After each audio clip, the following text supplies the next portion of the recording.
Hello students, कैसे हो आप सभी। आई होप सभी अच्छे होंगे। आज हम करेंगे 3.2 की एक्सरसाइज। ठीक है, सॉरी 2 के जो बेसिक है पहले हम वो करेंगे बेसिक, उसके बाद हम करेंगे exercise.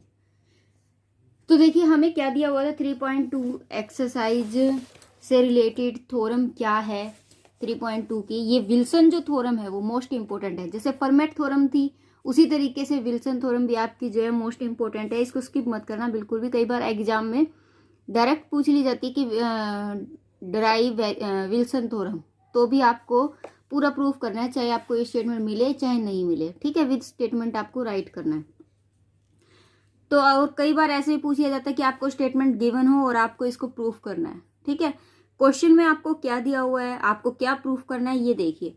If P is a prime number, format theorem में हमें क्या करना था, आपको मैंने बताया था कि फॉर्मेट जब थ्योरम हम करते हैं तो उसके अंदर आपको क्या दिया हुआ था कि आपको ए की पावर p-1 जो है वो इज इक्वल टू में किसके प्रूफ करना था, 1 mod p के इक्वल प्रूफ करना था। ठीक है, और यहाँ पर क्या है p-1 फैक्टोरियल, उसके अंदर तो था कि a की पावर p-1, इस तरीके से लिखा हुआ था उसमें तो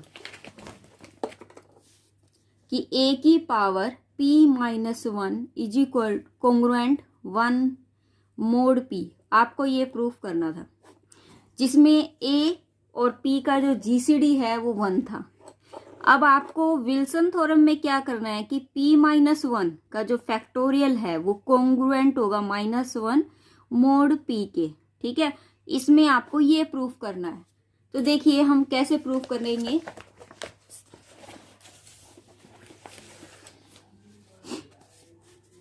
विल्सन थ्योरम फर्स्ट उसने बोला कि if p is a prime number, p क्या है हमारे पास, प्राइम नंबर है। p अगर प्राइम नंबर है तो मैं कुछ भी ले सकती हूँ। देखो 2 भी एक प्राइम नंबर है, 3 भी प्राइम नंबर है, 2, 3, 5, 7 ये सारे क्या है, एक प्राइम नंबर है। तो मैं फर्स्टली क्या ले लेती हूँ, मान लीजिए कि मैंने ले लिया कि p इज इक्वल टू में मैंने मान लिया 2 और p इज इक्वल टू में मैंने 3 मान लिया। जब मैं p इज इक्वल टू 2 के लिए अगर इसको देखती हूँ तो देखो अगर मैं यहाँ 2 करती हूँ बेटा, देखो अगर मैं यहाँ 2 करती हूँ तो 2-1, ठीक है, तो माइनस का 1 ही आ रहा है, तो ये प्रूफ हो रहा है कि -1 ही आना चाहिए। ठीक है, कि जो रिमाइंडर है वो क्या आना चाहिए मेरा, -1 आना चाहिए। ठीक है, और अगर मैं यहाँ 3 लेती हूँ, अगर मैं यहाँ p की जगह पर 3 लेती हूँ तो क्या मेरे पास ये प्रूफ हो रहा है, 3 माइनस में 1 करती हूँ तो मैं क्या आएगा आपके पास 2 आएगा। ठीक है, और आप देखो आप भी p-1 फैक्टोरियल है, आपके पास कॉन्ग्रुएंट -1 mod p गिवन है आपको। ठीक है, मान लीजिए आपने p की जगह पर 2 लिया तो 2-1 फैक्टोरियल कॉन्ग्रुएंट -1, और आप ये करते हो mod 2 करते हो। ठीक है, 2 लिया ना मैंने p की जगह पर, तो ये -1 आ गया, -1 फैक्टोरियल आया है। ठीक है, अब जब 2 से आप इसको डिवाइड करते हो तो रिमाइंडर बेटा -1 ही तो रहेगा ना, क्योंकि ये इसको इससे डिवाइड करेगा ही नहीं, तो क्या रहेगा, -1 ही रहेगा। इसी तरीके से अगर मैं मान लो 3-1 करती हूँ फैक्टोरियल इज इक्वल टू -1, ये कितना हो जाएगा mod 3, तो ये कितना हो गया 2 फैक्टोरियल। ठीक है, सॉरी ये प्लस का 1 फैक्टोरियल बेटा, सॉरी 1 फैक्टोरियल गलती से बोल दिया था, 2 में से 1 गया 1, और जब मैं 2 से इसको डिवाइड करती हूँ, ठीक है, तो मेरा 2 × 2 आ गया, तो माइनस का 1 ही तो आ रहा है ना रिमाइंडर। ठीक है, इसी तरीके से अगर मैं यहाँ लेती हूँ, ये 2 है, 2 फैक्टोरियल को खोलोगे तो 2 आ जाएगा, और जब मैं 2 लेती हूँ अंदर और 3 से डिवाइड करती हूँ तो 3 × 3, तो भी क्या आ रहा है, -1 आ रहा है। ठीक है, अब मैं अगर 5 के लिए लेना चाहूँ तो 5-1 फैक्टोरियल करती हूँ, क्या रिमाइंडर मेरा -1 आ रहा है, ये चेक करती हूँ मैं, तो 5 में से 1 गया 4। ठीक है, 4 फैक्टोरियल हो गया, 4 फैक्टोरियल को जब मैं ओपन करूंगी तो कितना हो जाएगा, 4, 3, 2 हो जाएगा। ठीक है, और इसको जब मैं 5 से डिवाइड करूंगी तो ये क्या आएगा, 4 × 3 12, 12 दूनी 24, क्या आपका रिमाइंडर आ रहा है। इसको अगर मैं 5 से डिवाइड करती हूँ तो कितना होता है मेरा, 5 × 5 25 होता है, -1, लेकिन फर्स्ट टर्म में तो नहीं आ रहा ना, फर्स्ट टर्म में नहीं आ रहा, आ रहा है, पर आ रहा है ना, ठीक है। तो देखिए जब मैं 2 के लिए और 3 के लिए, जब मैं दोनों के लिए करती हूँ तो मेरी कॉन्ग्रुएंस की प्रॉपर्टी जो है वो होल्ड करती है, ट्रूली होल्ड कर रही है, ठीक है। तो मैं क्या लिख सकती हूँ यहाँ पर लिख सकती हूँ कि ये जो given P is equal to 2 और 3 कॉन्ग्रुएंस है, कॉन्ग्रुएंस होल्ड करता है, ठीक है। किसके लिए?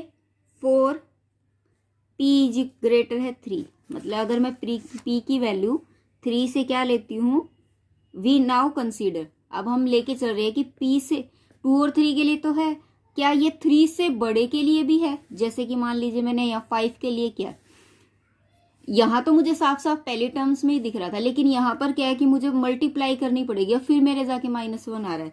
तो क्या ये 3 है तो सही, तो मुझे 3 से बड़े के लिए देखना है कि क्या ये सेटिस्फाई करता है, कॉन्ग्रुएंस की प्रॉपर्टी को होल्ड करता है। तो क्या करेंगे हम, लेट कर लेते हैं कि ए कोई मेरे पास इंटीजर है, ए बी एन इंटीजर। इसने तो यही कहा है ना कि P is a prime number, P prime number है, तो ये प्राइम नंबर सब इस प्रॉपर्टी के लिए, विल्सन की सभी प्रॉपर्टी के लिए होल्ड करना चाहिए, जितने भी प्राइम नंबर है सबके लिए होल्ड करना चाहिए। तो 2 3 के लिए तो मैंने करके दिखा दिया, मैं 3 से ऊपर वालों के लिए चेक करना चाहती हूँ। तो लेट ए बी क्या है, कोई इंटीजर ले लिया, ठीक है, A be the N integer. जब ए कोई इंटीजर है तो क्या कह सकते हैं हम, ए अगर कोई इंटीजर है तो वो ए की वैल्यू लेट कर लेते हैं 1 से स्टार्ट होगी।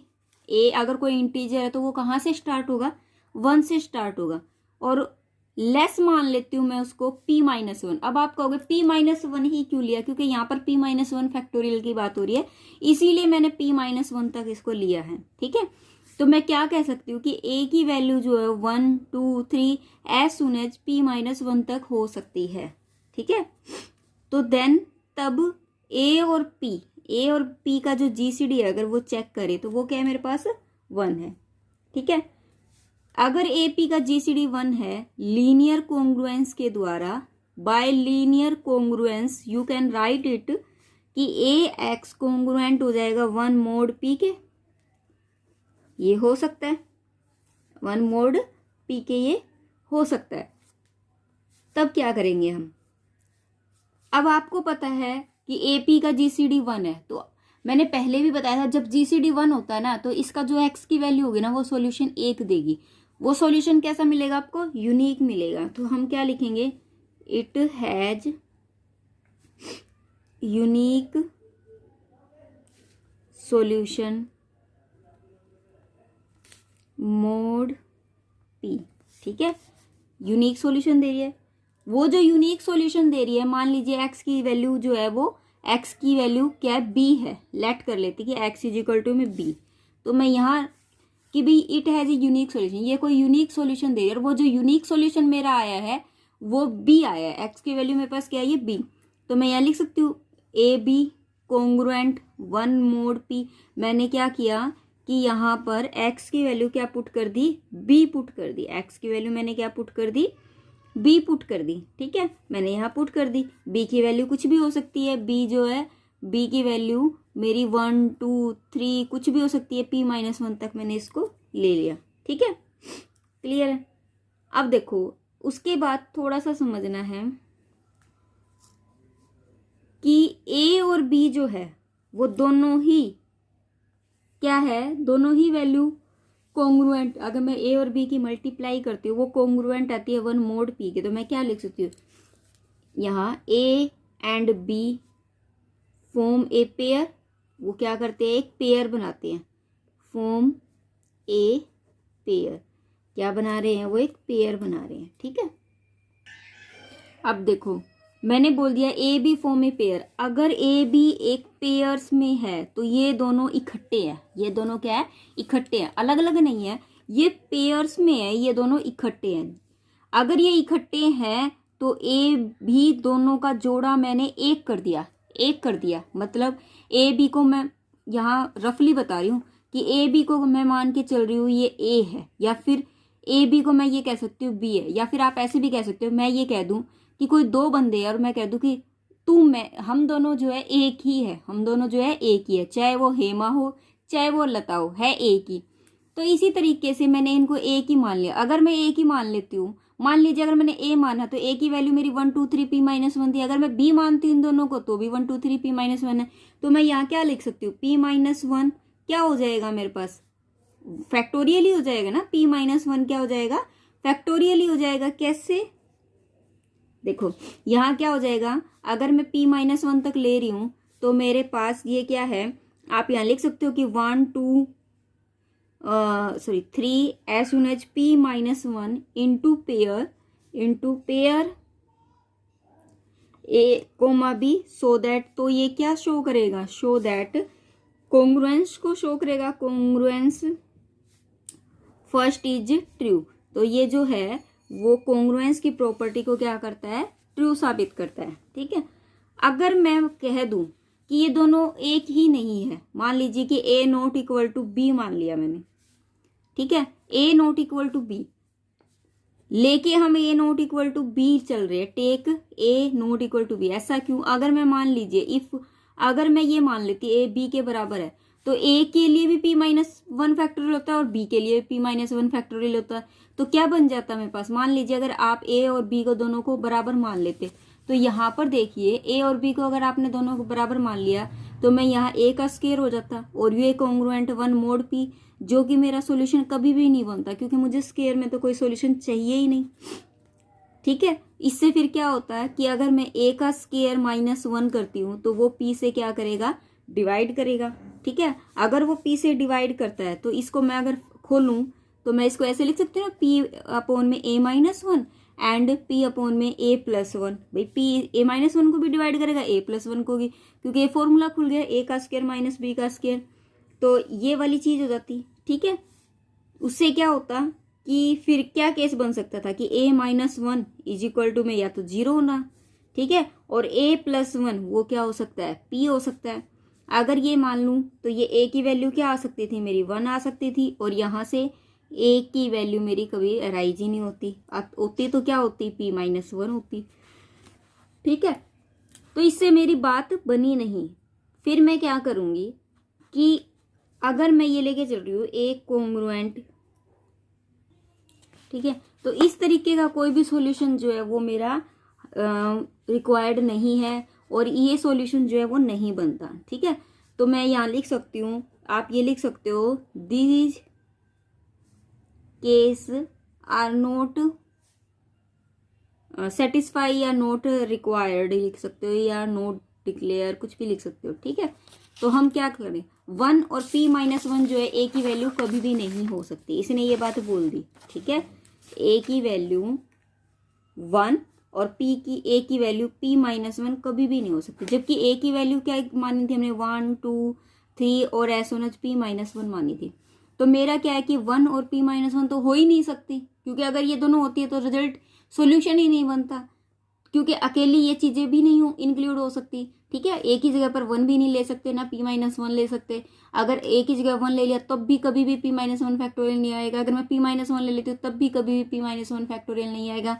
तो ये दोनों ही एग्जिस्ट नहीं करेगी। तो मैं क्या करूंगी, इन दोनों को इस टर्म में से रिमूव कर देती हूँ। तो मैं क्या करूंगी, वी रिमूव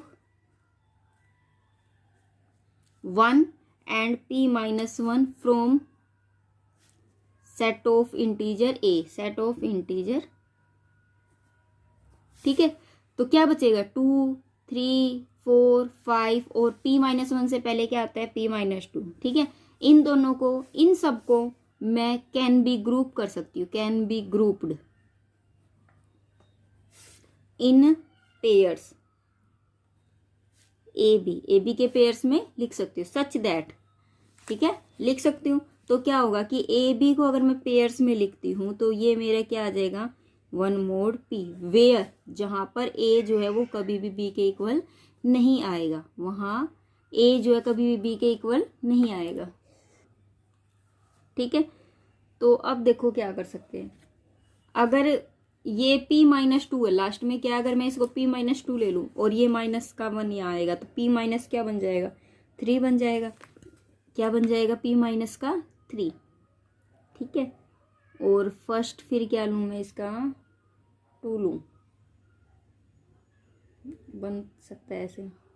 या फिर अगर मैं ए बी को पेयर्स में लिखती हूँ और 2 3 से स्टार्टिंग है तो मेरी ये क्या हो जाएगी 2 3, फिर मेरा हो जाएगा 4 as on H P minus 2 तक हो गया। ठीक है, ये कॉन्ग्रुएंट हो गया 1 मोड पी के। ठीक है, 1 मोड पी के। अगर मैं मल्टीप्लाई कर दूं, multiply both side by p minus 1, तब क्या मिलेगा 2 3 4 और p minus 2 multiply p minus 1।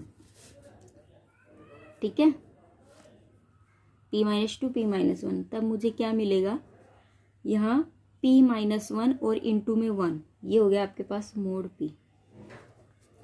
ठीक है, अब 2 ये 1 जो है 2 3 4 1 इंक्लूड भी हो सकता है क्योंकि अगर मल्टीप्लाई में है ना ये सारे, तो ये 1 भी इंक्लूड है। 2 इंटू में 3 इंटू में 4 as on as p minus 2 और ये हो गया p माइनस 1 और ये हो गया congruent p minus 1 mode p। ठीक है,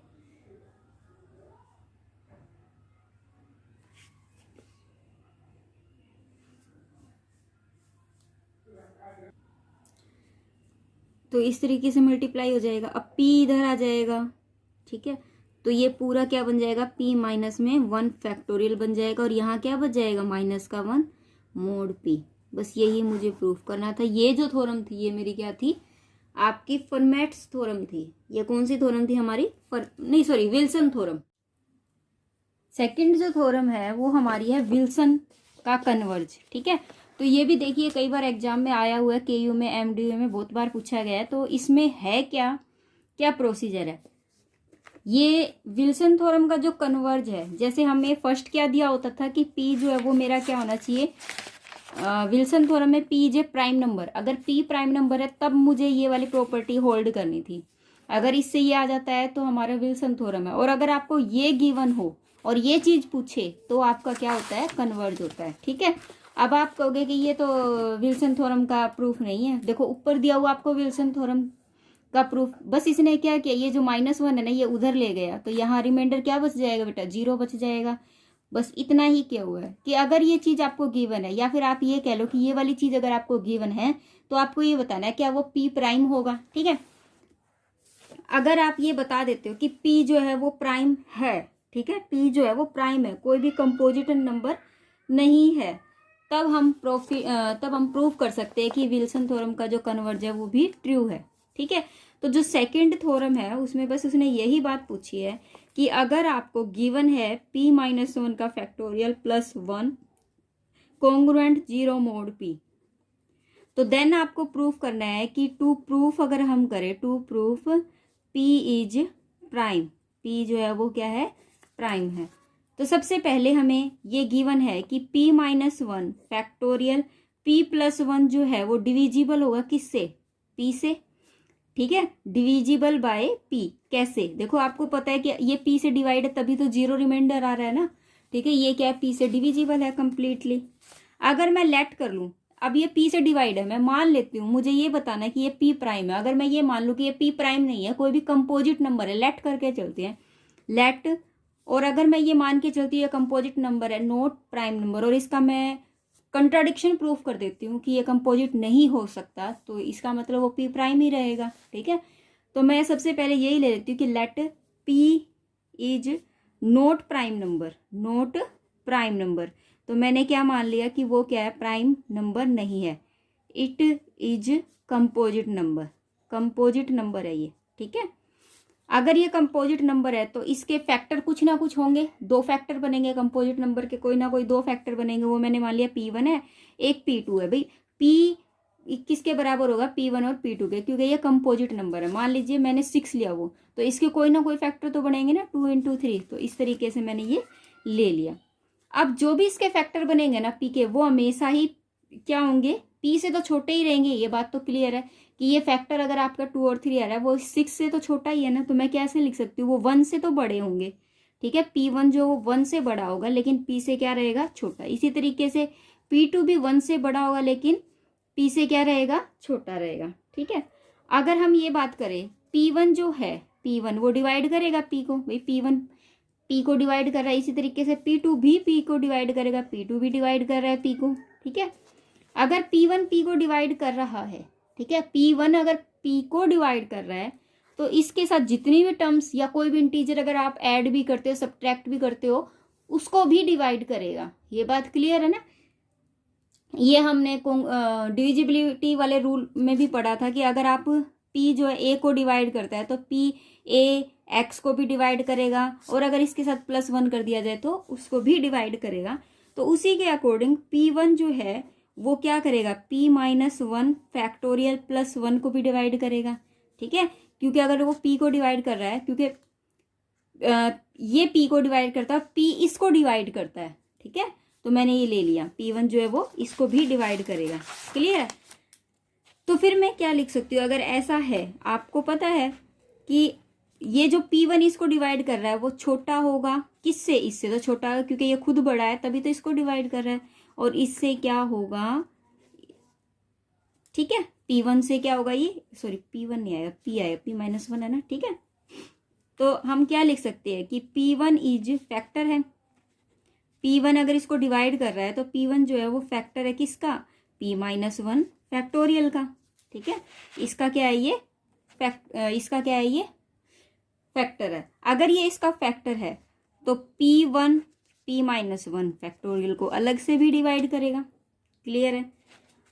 अब ये अगर मैं ये बात करूं, अगर हम ऐसी बात करें कि मेरे पास P1 जो है P-1 फैक्टोरियल को डिवाइड करता है, ठीक है, यहाँ से, और मैंने अभी ये किया कि P1 इसको भी डिवाइड करता है, +1 ऐड करती हूँ उसको भी। अगर मैं इन दोनों टर्म्स को मान लीजिए सेकंड है और ये फर्स्ट है, अगर मैं इन दोनों फर्स्ट और सेकंड टर्म्स की बात करूं, मुझे सिर्फ ये बताना है कि P जो है वो प्राइम नंबर है। अगर मुझे ये चीज प्रूफ करनी है P प्राइम नंबर है, तो P जो है वो सिर्फ और सिर्फ 1 को डिवाइड करेगा। क्यों? क्योंकि उसके फैक्टर और कोई निकलेंगे नहीं, या तो 1 निकलेगा या फिर P निकलेगा, तभी वो प्राइम नंबर होगा, अदरवाइज वो क्या होगा, कंपोजिट नंबर होगा। तो मुझे 1 लाना है। अब 1 लाने के लिए क्या करेंगे कि मैं अगर फ्रॉम फर्स्ट और सेकंड इक्वेशन की बात करूं, अगर मैं इसमें से ये वाली टर्म्स घटा दूं तो P-1 फैक्टोरियल P-1 फैक्टोरियल से क्या हो जाएगा, कैंसिल, बचेगा क्या, मेरे पास 1 बचेगा। तो हम ऐसा तो कर ही सकते हैं, आपने ये पढ़ा भी है कि अगर आपके पास P जो है AX को डिवाइड करता है, अगर दूसरा BX है, तो बाय डिविजिबिलिटी रूल आप इनको सीधा AX प्लस BX भी लिख सकते हो और P/AX माइनस BX भी लिख सकते हो बाय डिविजिबिलिटी। तो इसमें भी हम वही करेंगे, फ्रॉम फर्स्ट और सेकंड इक्वेशन से हम क्या लिख सकते हैं, फर्स्ट एंड सेकंड इक्वेशन से मुझे माइनस करना पड़ेगा, तभी मेरा सॉल्यूशन मिलेगा। तो P-1 फैक्टोरियल प्लस में 1 माइनस में P-1 फैक्टोरियल, ये इससे क्या कर गया, कैंसिल। तो P1 किससे डिवाइड कर रहा है, 1 को डिवाइड कर रहा है। अगर P1 1 को डिवाइड कर रहा है, इस तरीके से अगर आप करना चाहो तो P2 के अंदर भी यही केस लेके आ सकते हो। अगर P1 1 को डिवाइड कर रहा है तो इसका मतलब क्या है कि या तो P1 का कोई फैक्टर ही नहीं है, सिर्फ 1 ही है, ठीक है, P1 का कोई फैक्टर नहीं है, वो क्या खुद 1 है। अगर P1 1 है, ठीक है, तो P का एक ही फैक्टर बन रहा है, अगर एक ही फैक्टर बनता है तो वो क्या होता है, प्राइम है। तो इसका मतलब जो मैं लेके चली थी कि ये कंपोजिट है, वो मेरी सुपरपोजिशन क्या हो गई है, रॉन्ग हो गई है। मैं इसी में कर देती हूँ, ठीक है, वरना अलग से पेज लेना पड़ेगा। तो इसका मतलब क्या है कि P1 की जो वैल्यू है वो क्या है, मेरी ग्रेटर है 1 से। P1 की वैल्यू या तो P1 होगी या 1 होगी, तो वो ग्रेटर भी हो सकती है 1 से। तो मेरी जो सुपरपोजिशन जो मैं लेके चली थी वो क्या है, मेरी रॉन्ग हो चुकी है कि P इज प्राइम नंबर। क्या होगा फिर, हमारा P जो है वो मेरा क्या रहेगा, प्राइम नंबर रहेगा। It is a not composite number. बिल्कुल इजी थ्योरम थी, लेकिन इंपॉर्टेंट है ये, ठीक है। अनदर प्रूफ जो है इसका विल्सन का ही दिया हुआ है। अगर आपको ये इजी लगे तो आप इसको कर सकते हो, विद एग्जांपल दिया हुआ है, ठीक है। लेकिन अगर आप वो करना चाहो तो वो भी कर सकते हो, दोनों ही आप कर सकते हो, सिर्फ अनदर प्रूफ दिया हुआ है, ठीक है। आज हम इतना ही करेंगे। अब देखिए नेक्स्ट वीडियो में हम करते हैं इससे रिलेटेड जितने भी एग्जाम्पल है वो सारे कवर अप कर लेंगे। और सभी बच्चे जल्दी से जल्दी ज़्यादा से ज़्यादा लाइक और शेयर कीजिए, आपसे रिक्वेस्ट है, क्योंकि आपका एक शेयर करने से कुछ नहीं जाता, लेकिन हमारी जो मोटिवेशन है वो ज़रूर बढ़ती है। Bye bye, take care, thank you, have a nice day.